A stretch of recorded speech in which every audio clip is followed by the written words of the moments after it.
Tax pros. Hey, listen, I'm a 15-year tax pro. I ran a 40-person tax practice. I know how frustrating it can be to work with bookkeepers that will dump stuff into opening balance equity, the negative balance sheet accounts. I get all that, okay? It's frustrating, but what if, okay, stick with me here. What if we could build a more productive partnership with bookkeepers to save us a whole ton of time on workflow stuff, but also to maybe even attract like a more profitable, more specific type of client, to add some stickiness to that client relationship, because you got the holy trinity, the tax pro, the bookkeeper, the business owner, all working together in perfect harmony. Is that a thing that can do? We can do it. And today we're going to talk about how to do it by being better partners of professional bookkeepers. I know, you already have feelings. Come on in. Scooch that chair on in. Let's talk about it. It's Jason Daly.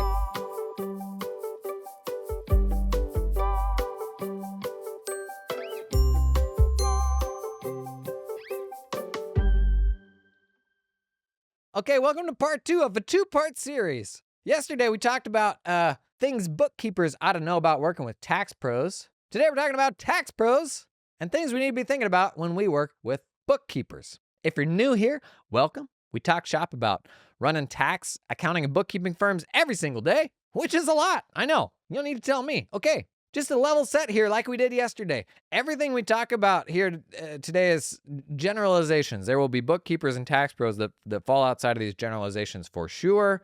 By and large, the folks tuning into this podcast are way ahead of the curve because you have an openness to learning and developing and all that most people won't have. So what these tips are, in large part, is not how to navigate the other firms like the ones who are tuning into this podcast, rather how to navigate today bookkeepers who do not tune into this sort of thing, who are not investing in themselves, who are not maybe at the level that they wished they would be at if we hold ourselves up to be the professional and capable tax professionals that I know we aspire to be. So for bookkeepers listening to this, you may not have a lot of these problems that we talk about today. But boy, is there a big old spectrum in what quote-unquote bookkeeping is, from super professional outfits who have got their stuff together and do AAA work to, you know what? My nephew's home from school between 4th and 5th grade. I think he's a bookkeeper now. And the fact that people call those two things the same thing is a big part of the problem.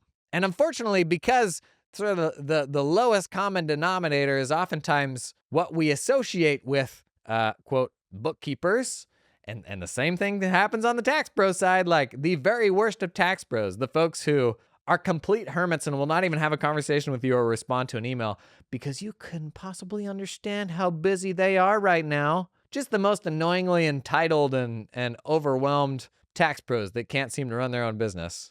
Like on the bookkeeping, on the tax pro side, we got a huge spectrum of folks who are good at this stuff and folks who are struggling for one reason or another. But how do we get to a framework that makes us collaborate better, save a pile of time, and maybe even create like some new business opportunities in the process? Okay, I got 12 things today for tax pros to be thinking about and how they collaborate with bookkeepers. Number 1, also, this is a product of a whole bunch of people that spoke into this on social media and from my newsletter. Thank you very much for contributing to the conversation. If I bias on either side of this, it's probably on the tax pro side. While I did create a bookkeeping practice that I ran the last 3 years that I own my firm, for 15 years I was a tax pro before that. Okay, number 1 thing tax pros need to be thinking about to be better partners of bookkeepers.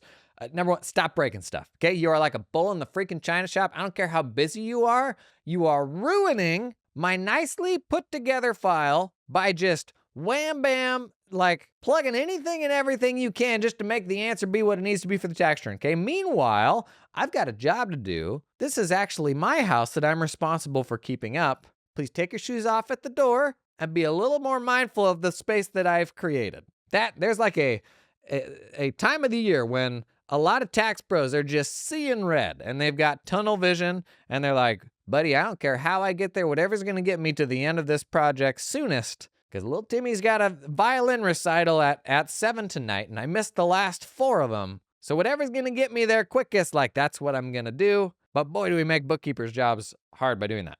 Number 2, it is very often, and it's worth asking, but it's very often that the bookkeepers themselves actually want to be the ones to make the adjustments to the books, because an AJE is very rarely the best way to adjust the thing that you're trying to adjust. This, frankly, is where I have always advocated for tax pros to have a standalone, like, dedicated trial balance app so that you can pull the balances from the accounting ledger into a separate system and then adjust them with AJEs and FJEs and RJEs as necessary without, like, impacting the actual source books. Example of a tool that'll do this well these days, Tally4. I'll put a link to it in the show notes. Basically, it imports the balances from the accounting system. You make any adjustments to it in your trial balance software, not the ledger software, but in the trial balance software. You can then, I think with Tally4, you can actually push, like, the grouped federal balances to your tax software. But then you've made your adjustments without bungling the underlying books, which is what creates a bunch of work for the bookkeeper. And then either during prep or after prep, you can send those adjustments back to the bookkeeper, talk with them about why you made those adjustments, and they can work out the best way to get them back into the books, which almost certainly is not a journal entry. Back in the day, I was using CCH Engagement for this. These days, I wouldn't recommend people go to CCH Engagement. We had been on it for over a decade, but it had, like, built-in trial balance functionality. Since all of our work papers were already there, it made sense to do our trial balance stuff there. But these days, I don't recommend that. Tally4 is probably the best option for most people for a standalone trial balance app. Number 3, stop expecting bookkeepers to read your mind. If you're giving adjustments without description, that is hardly helpful, especially if they're trying to post those adjustments, like, in context where they actually ought to live, not just as a journal entry that is per the tax accountant. If you got a supporting work paper, some sort of rationale for why you did that, don't be afraid to share it. Like, don't be too precious with that. If you're afraid that by sharing it, you're going to find out that it's wrong, then maybe you should have had a conversation during the prep process to ensure that it was right. Number 4, just CC the bookkeeper. This may mean getting an authorization like on file so that the client has authorized you to discuss this stuff with the bookkeeper. But just sending stuff direct to the client when it's not the client doing the bookkeeping can make the bookkeeper's job harder, because oftentimes none of that information makes it back to the bookkeeper. Number 5, you may have to stress the importance of direct contact with the client. You ought to be able to present a united front, tax pro and bookkeeper, to the client to say, here's the importance of us being able to work together.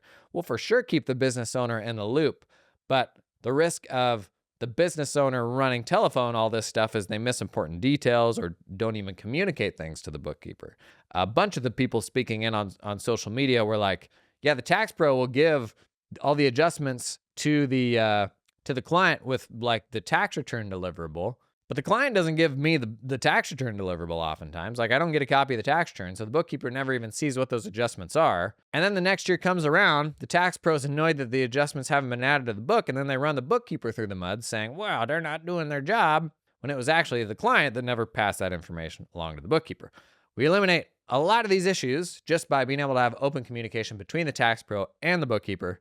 It's not going to waste a bunch of the business owner's time getting, like, pulled in on stuff they don't need to be in the loop on, or at least don't need to be the one dictating themselves. But the small business owner may not understand that. And so it may take the tax pro saying, like, hey, here's why this is important, that I have direct access to your bookkeeper.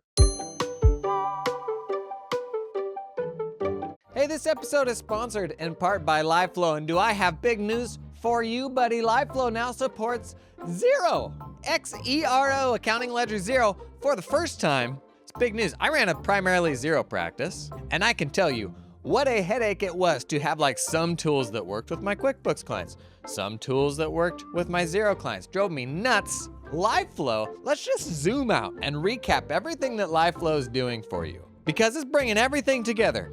Google Sheets support? Check. Excel support? Checkaroo. QuickBooks Online? You betcha. Xero support now. Exciting stuff. And sneaky feature, like valuable feature, consolidations. Being able to roll up a whole bunch of different, like, chart of accounts that like, no matchy required, various charts of accounts, rolling them all up in a super simple, really nice UI. And then because it's LiveFlow, you can pull just about any report from the accounting system into your favorite spreadsheet, either one time or on an ongoing basis, like it continues syncing out. And it works across your whole stack now, okay? I honestly don't know what more they could do for you. Learn more about LiveFlow, check out the link down in the show notes. This episode is sponsored in part by Team Up. I have a story to tell you. It is the story of Laura. Laura was working with a BPO in India. Basically a group that hires all the staffing and the training and all that of the people, and you're more buying like the work product than you are working directly with the people. The problem was they were missing important deadlines. And annoyingly, they weren't able to take the work from beginning to end. They just weren't getting it done the way that they needed it. In frustration, they decided they needed to cut bait, find a new solution, and they heard about direct hiring in the Philippines. They were looking for client-facing staff with very strong English skills, and the Philippines seemed to be the perfect fit. Quote, "We really needed to break that language barrier, and with the Philippines being more English-speaking, that just seemed to be a better fit for some of those client-facing roles that we wanted to fill." The firm started small, hiring just 3 teammates in the Philippines, and in a matter of months had hired 10 people across a range of roles, including bookkeeping, tax accountant, fiduciary tax preparer, business tax accountant, admin assistant. Laura said the candidates were actually more qualified than we were expecting. The process of interviewing and talking with the candidates is really no different than trying to hire onshore. Nothing to be afraid of or nervous about. I can tell you, when I built my offshore team, as I did, I built an offshore team in the Philippines for my accounting firm. The person who will edit this video literally is in the Philippines. Say hi, Derek. Hi, Derek. It's the same thing that led me to the Philippines.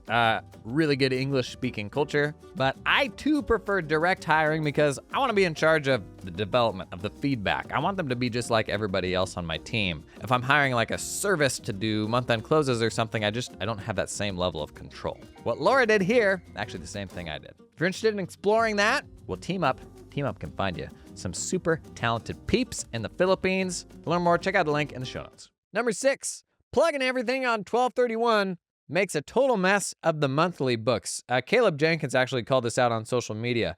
He said, Write Tool, if you use QuickBooks, you should be using Write Tool. I've talked about this app quite a bit. All one word, Write Tool. Write Tool has a feature that makes monthly adjustments easier. I don't know what that means. I don't know if that means it like splits a year-end adjustment over 12 months, but he called that out specifically. But if you make all those adjustments on 12/31 and they have like carefully crafted month-over-month reporting, you just bungle all that stuff. Another tool here that could help, Accruer. Both Accruer and Write Tool are past sponsors, but that's not why I'm bringing them up. They are the only ones that I know that do these two things well. Accruer automates monthly accruals in a really cool way. Basically, and it only works with QBO right now, I think. But basically in the description of most things in QuickBooks, it looks for the vernacular for the period end or something like that. There's like some combination of words where anytime it sees that, it pulls the date range that you reference. So it could be an invoice, could be a bill. And if you say for the period 1/1/24 to 12/31/27, whatever that thing is, it will automatically create accruals for every single month for that whole range. And even if you go back and change that original transaction later to change what the date range in it, it will then go and modify all of the accruals that are not in locked periods. Super cool. That one's called Accruer, Accruer. I think we did a 5-minute demo day on my YouTube channel. You can even see how that one works without having to take a sales call.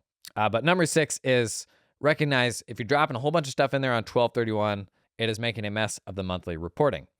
Number 7, keep your gosh darn hands off accounts receivable, accounts payable, and payroll. Posting adjustments to ARAP, that is the equivalent of like plastics in your accounting landfill. That stuff never goes away because it's got to be tied to a customer or a vendor, and you're making a mess. That's one thing that came up a bunch with bookkeepers. Stop like plugging that stuff directly. Number 8, very frequently, you're blaming the bookkeeper for things that are actually the client's fault. We talked about a couple examples of this. Sending the client the adjustments, but then the bookkeeper never getting a copy of them. The client making dumb requirements of the bookkeeper, but the tax pro not being aware of the requirements. Yesterday, we talked about capitalization thresholds. I've had clients who would tell bookkeepers, yeah, anything over $100 or so, we need to be tracking here separately. And then the bookkeeper spends an outrageous amount of time going through every $400 Costco receipt to identify any items that were over $100. They do that the whole year. And then you get to the end of the year, and I'm just moving all that stuff to office expense without talking to anybody about it. And the bookkeeper's like, what the heck's going on here? And the tax pro's like, oh, your bookkeeper's an idiot. They're putting all these $100 things, they're capitalizing it. And because the business owner is the business owner, and more than 30 days has elapsed, the business owner doesn't remember telling the bookkeeper that was the requirement. And unfortunately, because tax pros in the current like professional services, food chain hierarchy, business owners assign a lot of value to the input of a tax pro, largely because most entrepreneurs are going to spend more money on taxes than just about anything else. So when their tax pro says something like it is gospel, when probably it shouldn't be, because we know the bar for tax pros not super high these days for a lot of reasons. They haven't exactly been dealt a great hand, but we know there's a huge spectrum in quality of tax pros, just like there's a huge spectrum in the quality of bookkeepers. But all it takes is a tax pro saying like one kind of underhanded thing about a bookkeeper, and you can genuinely like create problems for that person's livelihood. Like it's something that we need to be a little more careful of before just throwing somebody under the bus when it could have been your fault for never communicating it to the bookkeeper. Could have been your client's fault for never passing that information along to the bookkeeper. There's a lot of things that go into that whole loop of how information flows. So that's number 8. You're probably blaming the bookkeeper for things that could be the client's fault. So hit pause before you throw anybody under the bus. Number 9, I already gave it away. Passing comments about a bookkeeper can impact a bookkeeper's livelihood. Try not to be quite so flippant about like something that they have done in the books until you actually have an understanding of it. This has got a little more complicated as more tax pros have gone into the business of doing bookkeeping now. And it's easy for them to say, well, if we had been doing this stuff in-house, we wouldn't have had any of these problems. That's oftentimes not true, because usually it's going to a bookkeeping team and there's just a different set of miscommunications that can happen within a firm. Maybe it's a little better. You don't have all the same info silos. But the fact that more tax pros are getting into bookkeeping has created a little bit more of a conflict of interest there. Not unlike wealth advising. It's very common for tax pros to have well, I will say from the financial advisor's perspective, they would say it's very common that they will build a referral relationship with the tax pro only for the tax pro to then go and start offering wealth management. And so they're annoyed at the tax pro because then the tax pro actually ends up poaching a bunch of the stuff that the financial advisor referred to the tax pro. Same thing can be said of bookkeepers who could refer work to tax pros. And then the tax pros are like, I think we're going to do bookkeeping now too. And they start gobbling up the stuff that the bookkeepers referred over to them. That's gotten a little more murky. And if you're a tax pro, like be mindful of burning all of those ships if you are getting into wealth management and bookkeeping. There's a lot of value in those networks. Number 10, stop expecting bookkeepers to read your mind, which is actually what number 3 was. And so when I was writing this morning, that one must have been so important that I wrote it twice. Number 11, think about how the right bookkeeping relationship could actually be a great partnership opportunity. Not like equity partnership opportunity, but we talk a lot here about specialization. Trying to find a way into specialization. Imagine finding the bookkeeper who is the go-to bookkeeper for beekeepers. The beekeeper bookkeeper. Oh my gosh. If I'm trying to build my tax practice around bookkeeping, what a great partnership to find. Like I'm going to go to that bookkeeper and be like, you just tell me how you want me to do the tax prep around your stuff, because we're going to be best friends and I want this work. There's all sorts of situations where that could be actually a really, really valuable partnership.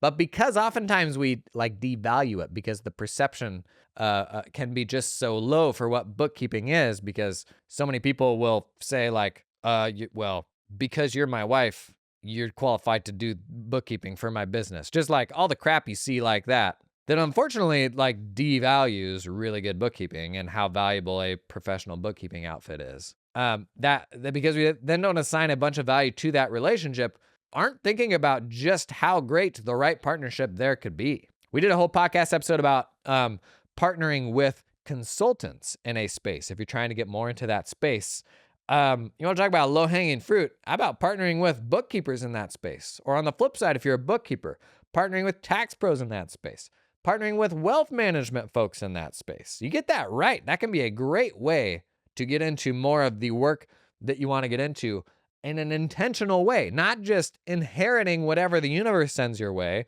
but actually going after what you want to do more of rather than just taking whatever stumbles through the door. This episode is sponsored in part by Stanford Tax. Hey, tax firms, you got an eye on that calendar? Buddy, next tax season, it's gonna be here before you know it. I know you were thinking about extended deadlines, and I don't wanna be that guy, but the time to start testing your next tax season workflow, it's now. It's not January when you can't afford for it to go sideways, it's now. Let me tell you about Stanford Tax, okay? Big problem with 1040 workflows. is asking intelligent questions, putting personalized questionnaires in front of your clients rather than the dumb boilerplate ones that ask a whole bunch of questions that don't apply to them, right? Stanford Tax, great way to do it. In fact, they've beefed up the platforms they support. CCH Access, ProSystem FX, gross. UltraTax, Lacert Pro Series, Drake, generate personalized questionnaires that only ask the questions they need to using actual pro forma data from their prior year return. Oh my gosh, somebody did it. Only ask the questions you need to ask in a modern web interface, get them to upload the required docs, and buddy, you're off to the races. You just asked for all the goodies that you need and none of the goodies that you don't. Leaning into what like web forms can enable for you without losing that personal touch. The worst version of completing the thing online is the thing where it's like, none of these things apply to me and my tax professional knows that, okay? So if you're looking for a smarter way to do intake, check out Stanford Tax, link down in the show notes. Today's episode is sponsored in part by Makers Hub. If you want to lean into the very best of what AI is enabling like right now, we're not talking hypothetical what it can do soon. We're talking right now. You want to lean into that today. It is upending accounts payable. It just is. Makers Hub, we've done several demos of them on the channel now. I had clients who had very complicated accounts payable needs. Multiple heinies in seats, processing bills, processing the detail, doing receiving, all of the stuff that goes into fiddly inventory management and complex purchasing. We could have streamlined so much of that with Makers Hub. It's because Makers Hub's using AI vision models to take extraction, like automated extraction, further than has ever been possible before with old OCR tech. We had a whole generation of tools that were built supporting the accounting profession on OCR tech, and man, that stuff is gonna get wiped out so fast. Because AI vision models, they can not only see and understand things, like they can not only visually see it, like it can pull like handwritten text, notes scribbled on top of a computer bill, but it can like comprehend and make connections. When you pair that with a language model that can be like, normally it's like this, but here's what I'm saying. What do you think that means? That can get you so much farther. And it creates an interesting place as we are standing up our own services to be like, is this an arbitrage opportunity for firms to step in? Is this a shrinking opportunity if it's something that, all clients are gonna adopt over the next 5 years? Either way, you know what it is a phenomenal advisory opportunity where we can step in and be like, gang, there's a fundamentally better way to do this. Talked with people who literally have sent my Makers Hub demo videos to their clients to be like, we need to do this now. And in an age of AI hype where you're kind of getting fed up with all the marketing, right? To see something that is actually crushing, that's really exciting. Makers Hub's doing this really well for AP, and we got a few providers starting to do this really well for 1040 tax prep. The exact same technology, AI vision models, pulling stuff off of documents in much more compelling ways, doing a bit of reasoning, and then like getting it way closer to the end zone than OCR ever got it before. If you're thinking about this for bill pay, check out Makers Hub, link down in the show notes. Last, number 12, same as the last one I had yesterday for bookkeeping. If you nail this, all three of you working together really well adds an element of stickiness to both the tax pro's relationship with the business owner and the bookkeeper's relationship with the business owner. Once you are all three in lockstep, what that ends up looking like is the business owner not getting pulled into things unnecessarily. It's fewer miscommunications and the business owner not having to play telephone tag. And in the perfect world, things just kind of happening. Like you get to the end of the year and that stuff just goes to the tax pro. And it's not the business owner having to do a bunch of work and organize everything themselves. Like when things are just humming and happening in the background there, the prospect of changing that whole setup, like that finance and tax kind of professional stack, you don't want to do that when things are humming. So if you can actually get that right and get everyone working on the same team, that just serves to benefit everybody. Ought to save you a whole pile of time. And if you get like tactical about it, can actually help you build your business in the direction that you actually want to go by surrounding yourself with partners who are knowledgeable and experts in the same thing that you want to be perceived as an expert in. So we talk about the kind of internal blocker of like, well, I want to be the go-to tax pro for golf caddies, but am I really an expert in this thing yet if I haven't done it much yet? Meanwhile, most golf caddies will go and work with random firms that have no expertise in that, and they will be the one golf caddy that they're serving. Yet we're afraid like, oh, I don't have that expertise because I don't have a bunch of those clients. How about surrounding yourself with a bunch of other pros who serve that space? If you can find them, they will actually be happy to work with you because they're doing the same thing. They've made the same trade-offs by investing in this space. And to find other pros that are very specific and complementary to what they do, they're going to be pumped about that. So you're not like, this isn't like a hard, cold sell of like, oh, you should give me all this stuff. It's like, oh man, you're doing this stuff? I'm doing this stuff too. We could totally be helpful to each other. If that bookkeeper's doing some marketing efforts, if you're doing some marketing efforts, that is like the tide raising. That is all the ships coming in with the tide. That's all the boats going up, you know? Everybody's boats. But at its worst, it is like this whole relationship is just a drain on your workflows. From the tax pro's perspective, there is few things as frustrating as getting work from a quote bookkeeper, and it's like none of the accounts are reconciled. You look at the balance sheet and it's a complete dumpster fire, and you're like, really, client, you're telling me that a professional put all of this stuff together, and you're in your busiest season, and the last thing you need is one more cleanup job when you're trying to get tax returns out the door. I tell you, as a tax pro, like that is the really, really frustrating version of working with a bookkeeper when you are a tax pro. But this is not the work that you're getting from like professional bookkeeping shops. It is the folks on the other end of the spectrum who are either super early on in their journey or someone that the business owner said, you're a bookkeeper now, like their office manager, their spouse, their nephew. And I think it's this framing that has a lot of tax pros not valuing a good bookkeeping partnership as much as they should be. But if we can flip that on its head, maybe even more intentionally seek out those relationships, because tax pros are often asked by their business owners, like, you got a bookkeeping referral for me? And they're frankly really hard to find because bookkeepers don't have a ton of capacity right now, just like tax pros don't. But if you can go out and find some bookkeepers you love working with, or those that are serving a similar space to you, there's an opportunity there for you to bring more work to them so that once you got that machine running, it's just that much easier each new tax project you bring in. But then if you are serving more specific clientele, extending that network is additive for everyone also, right?